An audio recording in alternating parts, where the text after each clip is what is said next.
মা মা গর্ভধারিণী মায়ের সামনে এই পাপ কথাকে উচ্চারণ করো না। কেন বলবে না? আমি বলবো, চেঁচিয়ে চেঁচিয়ে ঢাক পিটিয়ে বলবো, তুমি তুমি আমাকে একা পেয়ে তুমি আমার ইচ্ছা।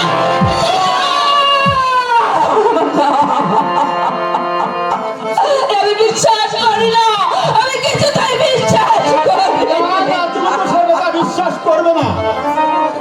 তুমি তোমার ওই ছেলেকে আর কিন্তু তোমার ওই আচল তলায় লুকিয়ে রাখতে পারবে না। ওকেই অপরাধের শাস্তি পেতেই হবে। দাদা, একটা লম্পটের সঙ্গে আমি কোনো সম্পর্ক রাখতে চাই না। জানি দাদা, আমি খুব ভালো করে জানি তোমার এই ভাইয়ের কথা শুনবার মতো সামর্থ্য আজ তোমার নেই। ওই বৌদির মুখের কথাই হচ্ছে আজ তোমার কাছে বেদ মন্ত্র। অথচ অথচ সেদিনও ছিল তুমি তুমি আমাকে বুকের মধ্যে জড়িয়ে রাখতে, আমার এই চোখে জল মোছাতে তুমি সর্বদাই ব্যস্ত থাকতে। দাদা দাদা দাদা, তোমার মনে আছে, তোমার সে সেদিনের কথা মনে আছে? ওই ওই দাসীদের ছেলে আমার আমার ইটের মাথাটা ফাটিয়ে দিয়েছিল বলে তুমি তাদের বাড়িতে ছুটি গিয়ে তার হাত দুটোকে একেবারে ভেঙে দিয়ে মনে আছে? হ্যাঁ, মনে আছে। তাহলে কি হয়েছে? কিচ্ছু হয়নি দাদা, হয়নি কিছুই। আজ আমি শুধু ভাবছি আমার সেদিনের দাদা আর আজকের দাদার ভিতরে কতখানি তফাৎ। ওই বৌদির বাড়িতে আসার পর থেকে তুমি আমাদের কাছ থেকে অনেক দূরে সরে গেছো, নিচে হয়েছো আত্মকেন্দ্রিক। কি বললি? কি বললি? শুয়ার! আজ তোকে আমি কি করছিস তোমরা?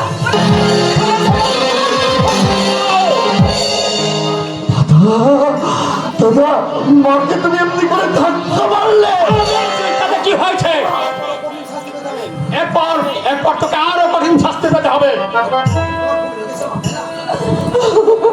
বাবা, বাবু, তোমার খুব লেগেছে তাই না? না রে না খোকা, আমার কিচ্ছু হয়নি। ওরে মাতৃঋণ সন্তান কত সুন্দর ভাবে শোধ করে দিলে। কথা ছেড়ে দেখো না, যেমন ছেলে তেমনি তার মা, কেউ একটি কম চায় না। ভুলে যেও না বৌদি, তোমার তোমার এই স্বামী দেবতাটা কিন্তু আকাশ পড়ে মাটিতে পড়েনি, তার উজ্জ্বল ভবিষ্যৎ কিন্তু আপনার হাতে গড়ে ওঠেনি। তোমার তোমার এই যে স্বামী দেবতা দেখতে পাচ্ছ, তার যে উন্নতির চরম শিখরে পৌঁছেছে, এই মা, এই গর্ভধারিণী মা তাকে 10 মাস 10 দিন গর্ভে ধারণ করে অসহ্য নরক যন্ত্রণা ভোগ করে তাকে 3 দিন করে মানুষ করে তুলেছে, নিজের বক্ষ সুধা পান করিয়ে তাকে ছোট থেকে বড় করে তুলেছে। নিজেরা নিজেরা আজ বাঙাল হয়ে পদের ভিকারি হয়ে তার উজ্জ্বল ভবিষ্যৎ করে যাওয়ার চেষ্টা করেছে, নিজেরা হয়েছে ভিখারি আর ছেলেকে বানিয়েছে অফিসার। বৌদি, তবে আপনি লাখে আমার কিনে নিয়েছে আপনি। না দাদা না, তোমার মাথা কেনার সামর্থ্য কি এই মায়ের আছে? বরং বরং তোমার এই উচ্চ মাথাটা আজ এই সমাজের কাছে গর্বের বিষয় হয়েছে।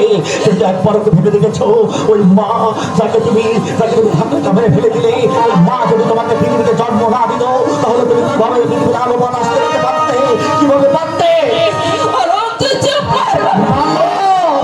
সারাটা জীবন আমি চুপ করেছিলাম। আর কত মা, আর কত করে এই বুকটা আমি ধারণ করবো? বলতে পারো, বলতে পারো মা, কেন কেন আমাকে সব কিছু সহ্য করতে হবে? কেন কেন তোমার আজ মানুষ হয়ে থাকা সত্ত্বেও কেন তোমাকে ভিখারির মতো থাকতে হবে? কেন কেন আমার বাবাকে পথে পথে ঘুরতে হবে? ওই বৌদি আমার চোখের সামনে আমার বাবাকে জুতো নিয়ে মারতে যায়, অথচ সব কিছু দেখার পরেও আমি কেন প্রতিবাদ করতে পারবো না? আমি কি তোমাদের সন্তান নই মা? ছোট মুখে বড়